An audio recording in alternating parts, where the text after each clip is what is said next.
However, the consensus among most financial professionals is that asset allocation is one of the most important decisions that investors make. In other words, your selection of individual securities is secondary to the way you allocate your investments in stocks, bonds, and cash, which will be the principal determinants of your investment results. Let's take a quick look at a visual slide of what asset allocation looks like. Okay, this is a visual slide of what asset allocation looks like, I think, when done properly. Now, this first slide displays a broad view of asset allocation. For example, the investment categories are referred to as either, as we mentioned earlier, stocks, bonds, and cash. Secondly, each pie chart is placed in a different risk classification. The pie chart on top is for a person who is very conservative, for whom a lot of exposure to risk is not suitable.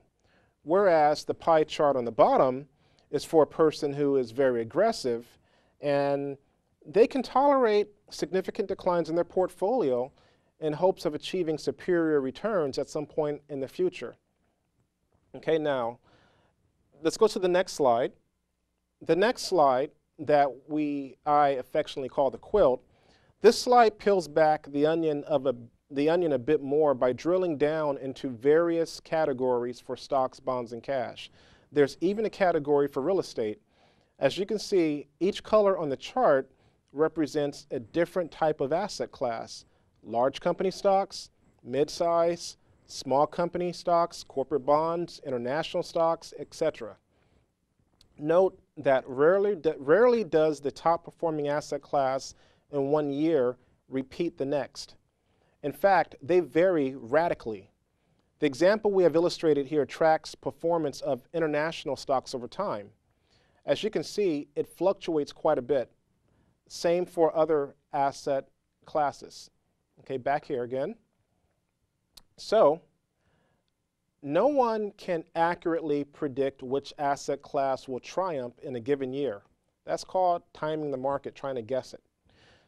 This is why the accepted practice is to diversify your portfolio across a variety of asset classes depending upon your unique situation. However, please note that diversification does not guarantee a profit, nor does it protect against loss in a declining market.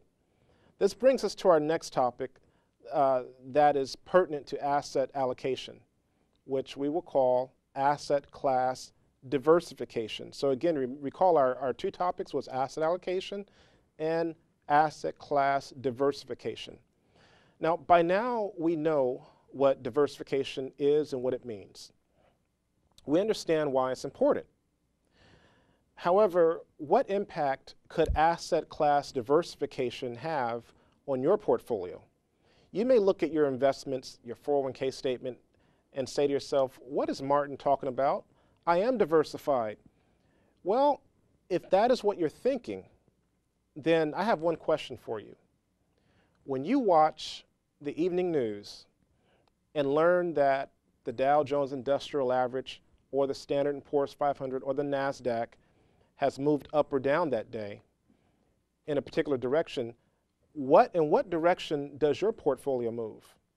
Was it up or was it down with the market? If you've noticed that there seems to be a correlation between the Dow, the S&P, and the NASDAQ in your portfolio, then I humbly yet confidently submit to you that your investments may fail the Martin A. Smith test for true asset class diversification. Listen carefully. You can own 50 stocks, bonds, or mutual funds in your portfolio, each with different names representing different companies, different industries, etc. However, just because you might own a diversity of assets in your portfolio, it does not mean that you have succeeded in accomplishing true diversification by asset class. That's key. It doesn't matter how many shares, for example, of General Electric or Walmart or IBM or Intel or Merck that you own. Why? Because you still, in that example, you still are exposed primarily to one single asset class known as large cap. So if you own GE, Walmart, IBM, Intel, Merck, and you think you're diversified, well, you're diversified in name, maybe in industry, but you still got primarily one asset class, which is large cap. This is important because the Dow, the S&P, and the NASDAQ are comprised primarily of large cap stocks. Asset allocation as a strategy, now it is proven to work in that 91.5% of returns generated within a portfolio have been attributed to the way the portfolio itself, the portfolio assets have been allocated. Let's take a look at this slide to further illustrate this point.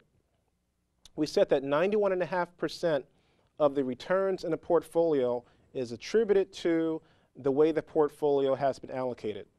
Other factors, as you can see here in the slide, also contribute, albeit very slightly, such as security selection, which may account for just 5% of returns. So you think you're doing a great job because you can select or pick stocks? Well, that typically attributes 5% of the returns. Or market timing, trying to guess or time the market. Well, that may account for about 2% of returns. And other factors may only account for 1.5% of portfolio returns, the smallest slither of the pie chart. Therefore, let's come back here. Therefore, we understand the importance of asset allocation. However, we can't stop there. As we mentioned in our previous show, about bear markets and recessions, the economic cycle follows a pattern which is marked by recessions, trough, recovery, expansion, and peak.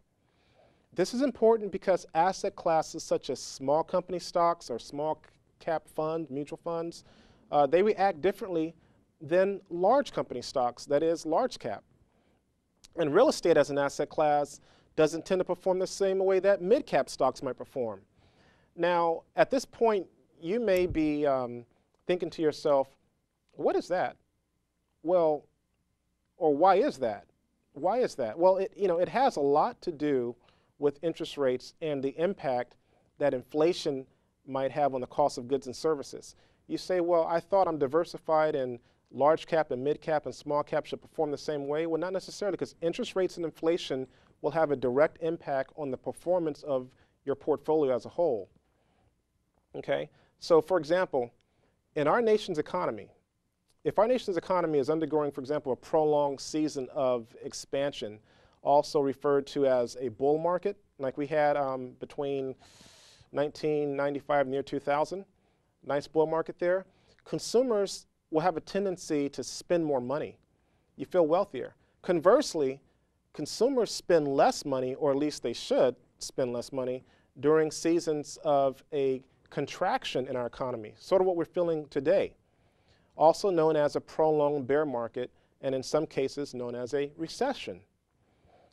Now, perhaps you've noticed this trend in your own life. Question, do you tend to dine at fancy restaurants when you're feeling wealthier, or when you have more money to spend, or do you eat at fast food restaurants, or perhaps a lot less when you feel as though you have less disposable income? Perhaps this is why you're paying more at the gasoline pump for gas, because prices move. And when people feel wealthier, they spend more. When we're having a recession or a contraction, people tend to spend less. So let's go back again. What is asset class diversification?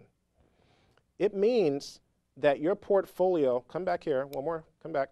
It means that your portfolio transcends diversification by name only. Again,